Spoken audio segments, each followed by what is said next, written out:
Di video sebelumnya, Jin Muon bertarung melawan Nam Gunwi, yang tidak lain adalah Kapten Hantu Merah. Nam Gunwi mengeluarkan skillnya, dan bisa membuat Jin Muon terpental ke atas. Akan tetapi skillnya itu hanya mengenai pakaian Jin Muon. Setelah itu Jin Muon langsung berbalik menyerang kepada Nam Gunwi.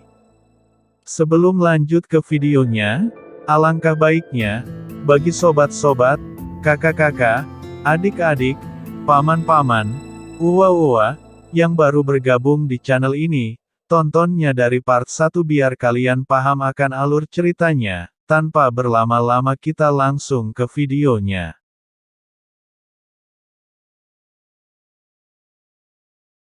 Serangan Jin Muon mengakibatkan radiasi yang sangat besar, sehingga mengakibatkan seluruh anggota Brigadir Besi kaget dengan serangan itu. Sementara Ketua Yong melihat serangan itu, ia berkata, "Kurang ajar. Siapa sebenarnya dia?" Serangan Muon tepat mengenai Nam Gunwi, sehingga Nam Gunwi terluka parah akibat serangan tersebut. Sambil melempar bajunya, Nam Gunwi berkata, "Siapa kau sebenarnya? Dari mana asalmu?" Lalu Muon menjawabnya dengan ejekan, "Kau harus membunuhku dulu, jangan ragu-ragu, maju sini." Cerita beralih ke tempat lain, di sana terlihat Mirio sedang melihat pertarungan Jin Muon. Ia sangat takjub akan kehebatan Jin Muon. Lalu ia berbalik ke pamannya yang sedang sekarat. Ia terus menyemangati pamannya agar bisa bertahan dan cepat sembuh. Sementara Munjung yang menjaga wagon, ia sangat gemetar ketakutan. Keringatnya mengalir deras ketika pandangan hantu merah mengarah kepadanya. Dalam ketakutan Munjung berkata dalam hatinya, "Ah, kutu kupret, ia menatapku. Dia, tolong tidak, jangan kemari." Lalu tiba-tiba badannya kaku tidak bisa bergerak. Ia lanjut berkata, badanku, tak mau bergerak, sial. Gerak, gerak, tolong, bergeraklah. Selama perjalanan, aku dilatih Kakanda. Ia bahkan membantu saat istirahat. Bahkan aku belum mengayunkan pedang dengan benar, apa aku akan mematung seperti ini? Kau sangat menyedihkan, Goak Munjung. Bagaimana kau akan melindungi seseorang? Lalu ia teringat akan pelayan restoran, seketika Munjung memberanikan untuk melawan Hantu Merah. Hantu Merah Mun terdiam menerima serangan Munjung, lalu Hantu Merah tiba-tiba mengeluarkan darah dari mulutnya. Dan untung saja di dalam wagon, Mirio ikut membantu, dan ia berkata kepada Munjung, "Aku akan menyokongmu, jadi jangan terlalu khawatir." Cerita beralih kembali ke tempat Jin Muon. Di sana terlihat Nam Gunwi dengan penuh nafsu melancarkan serangan kepada Muon. Akan tetapi Muon dengan tenangnya menghindari setiap serangan Nam Gunwi. Nam Gunwi dengan amarahnya berkata dalam hati, "Selama ia masih hidup, ia akan menjadi ancaman besar bagi kami. Aku akan membunuhnya di sini." Ia langsung mengeluarkan skill pamungkasnya, yaitu skill pelarian naga gila. Ia pun langsung melancarkan serangan itu. Serangan Nam Gunwi ditangkap oleh Muon dengan tangan kosong. Melihat itu, Nam Gunwi sangat terkejut dan ia berkata dalam hatinya, "Kutu kupret." Dia menangkap pelarian naga gila dengan tangan kosong. Muon langsung mematahkan tombak Nam Gunwi, lalu ia berkata kepada Nam Gunwi, "Jadi sampai kapan aku harus memotongmu?" Mulailah bicara. Seketika raut wajah Nam Gunwi menjadi panik, Jin Muon mendekati Nam Gunwi, dan ketika Nam Gunwi mundur, ia tersandung batu, dan ia terjatuh. Nam Gunwi langsung berteriak, "Kau belum menebasku. Ini belum selesai." Jin Muon terpancing emosinya, dan ia langsung melompat, sambil menusuk lengan Nam Gunwi, ia pun meringis kesakitan, lalu ia berteriak, "Benar. Benar? Aku ingat. Kau benar, kami yang membuat perusahaan dagang naga putih menghilang."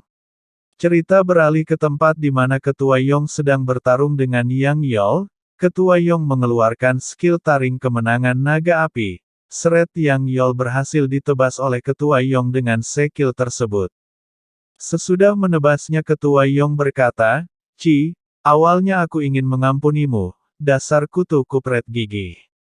Lalu ketua yang menoleh ke belakang, ia sangat kaget melihat jasad Yang Yol mengeluarkan racun. Kemudian Ketua Yong berteriak menginstruksikan kepada semua rekannya, untuk segera mengevakuasi karena di sini ada bom racun. Sementara Jin Muon, sudah menduga bahwa mereka adalah dalang dari semua ini, ketika Muon menginterogasi, tiba-tiba ada orang yang memanahnya, untung saja Muon segera menghindar, akan tetapi racun keburu menyebar, seketika Muon langsung menutup hidungnya, ia berkata dalam hati, mereka memakai racun sebagai pengalihan, kemudian ia melihat ke arah Nam Gunwi, di sana Nam Gunwi sudah tidak ada, ia kabur. Jin Muon pun segera melompat ke atas, untuk memantau situasi di sekitar, dan Muon menemukan keberadaan Nam Gunwi, ia pun segera mengejarnya, akan tetapi ada prajurit Nam Gunwi yang menghadangnya. Mereka menyerang Muon dengan panahnya, dan Muon sangat lincah menghindari setiap busur panah tersebut. Kemudian Muon mendekati prajurit pemanah tersebut, dan ia berkata, "Jawab pertanyaanku dan kita tak harus menumpahkan darah." Belum juga selesai bicara, prajurit itu langsung berteriak, "Tangkap dia!" Sembari mereka menangkap Muon. Lalu Muon berkata kepada prajurit tersebut, "Apa yang kalian lakukan?" Tiba-tiba prajurit itu meledakkan dirinya, sambil berkata, "Ini awal dari akhir, untuk kejayaan kami, Akek." Untung saja Muon bisa melepaskan diri sebelum mereka meledak. Melihat mereka meledak, Jin Muon berkata dalam hatinya, "Kamprit. Mereka meledakkan diri. Apa maksud awal dari akhir? Ah, Pak Wang, semoga kau selamat. Aku harus menemukannya secepatnya." Lalu Muon menarik nafas, dan ia berkata, "Akhirnya tak dapat info apapun, waktunya untuk kembali. Oh, di mana sarung pedangku?" Jin Muon langsung mencari sarung pedangnya. Beralih ke tempat lain, Ketua Yong melihat medan pertempuran, ia berkata kepada Mu Huan, "Ini awal yang buruk di hari pertama masuk ke U6. Mu Huan meminta maaf kepada Ketua Yong karena ia terlalu lambat mengambil keputusan. Ketua Yong memegang pundak Mu Huan, sambil berkata, "Santai, kesalahanku lebih besar Mu Huan." Lalu ia menatap ke depan, dan lanjut berkata, "Kita pasti dalam masalah, yang terpenting bagaimana kita menyelesaikannya. Ayo, waktunya menyelesaikan persoalan." Kemudian Ketua Yong bertanya soal anak-anak brigadir besi lainnya, mereka selamat atau tidak? Jawab Mu Huan, iya mereka selamat. Lanjut Ketua Yong berkata, "Oke, baguslah kalau begitu." Mereka berdua berjalan mendekati wagon tempat Tang Gimun. Setelah sampai mereka berdua memberi salam dan memperkenalkan diri kepada Tang Gimun. Tang Gimun kaget tiba-tiba dari belakang ada dua orang yang memberi salam, lalu ia menoleh, dan ia berkata, "Ah, jadi kalian brigadir besi, senang bertemu kalian. Aku pemilik 10.000 racun keluarga Tang. Tang Gimun, sepertinya kami merepotkan kalian, mohon maaf, imbalannya, akan ku kembalikan pada perusahaan dagang naga putih 10 kali lipat." Mendengar itu Ketua Yong dan Mu Huan tersenyum. Lalu Tang Gimun meneruskan omongannya, "Keponakanku menceritakan apa yang kalian lakukan, tindakan kalian tak akan kulupa." Mu Huan meminta maaf kepada Tang Gimun, "Saya minta maaf, karena saya tidak cakap, kami tidak bisa menolong Anda lebih cepat," ucap Mu Huan. Ucapan itu dijawab oleh Tang Gimun, "Untuk apa minta maaf? Bisa dipahami, begitulah sejatinya dunia ini." Ketua Yong juga ikut minta maaf, ia berkata, "Mohon maaf, Sesepuh Tang, kalau kami tahu Anda dari keluarga besar Tang, kami tak akan ragu mengorbankan nyawa untukmu, kami hanya kurang yakin apakah brigadir besi harus terlibat." Mendengar ucapan Ketua Yong, Tang Gimun sedikit sinis. Ia berkata, sepertinya kalian menilai nyawa berdasarkan kedudukannya. Ketua Yong menimpali ucapan itu, ia berkata, tentu saja. Seperti yang Anda katakan, begitulah sejatinya dunia ini. Melihat raut muka Ketua Yong, Tang Gimun sangat kaget, lalu ia tertawa, dan ia berkata kepada Ketua Yong, hahaha. Kau benar, sangat benar. Memang begitulah dunia bekerja. Hari ini aku Tang Gimun, mendapat pelajaran berharga darimu. Terima kasih untuk pelajaran ini, lu juga tak akan pernah kulupakan. Tapi, jangan mengharap imbalan, karena kita harus mengikuti bagaimana sejatinya dunia ini kan. Ho. Ketua Yong juga ikut tertawa, dan ia berkata, ahaha. Tentu saja Tuan, lalu Mu Huan ikut berbicara. Asal Anda tidak marah, itu sudah cukup sebagai pembayaran kami. Tang Gimun tersenyum kepada Mu Huan, dan ia meminta maaf karena berhenti di sini setelah mengalami luka dalam. Lalu ia melihat Ketua Yong, lalu ia berkata dalam hatinya, Ketua Brigadir Besi, Yong Musung, bukan kutu kupret biasa. Hingga akhirnya Ketua Yong dan Mu Huan pamit pergi. Sementara itu, Ketua Yong melihat ke belakang, dan berkata kepada Mun Jung, terima kasih bantuanmu pengawal kecil.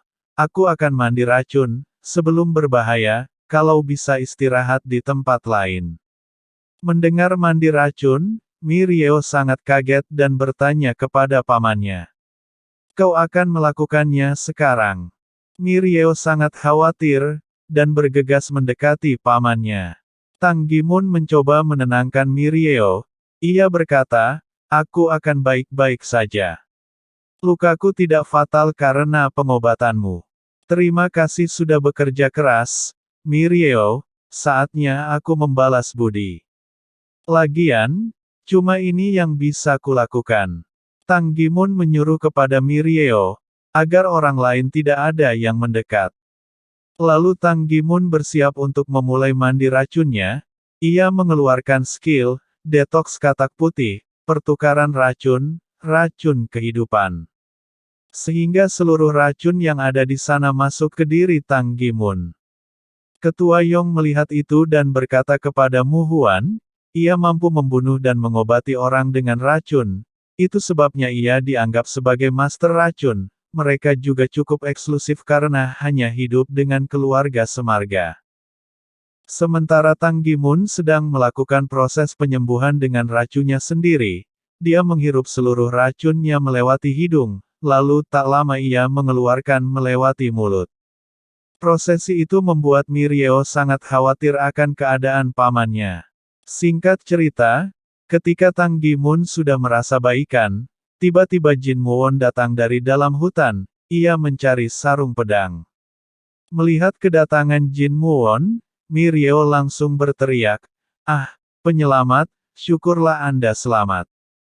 Tang Gimun sangat senang dengan kedatangan Jin Muon, ia langsung berkata kepada Muon, "Oh, jadi kami. Terima kasih atas pertolonganmu. Aku Tang Gimun." Jin Muon juga mengenalkan dirinya, ia berkata, "Aku dipanggil Jin, semua pasti berbuat sama, saat mereka di posisiku."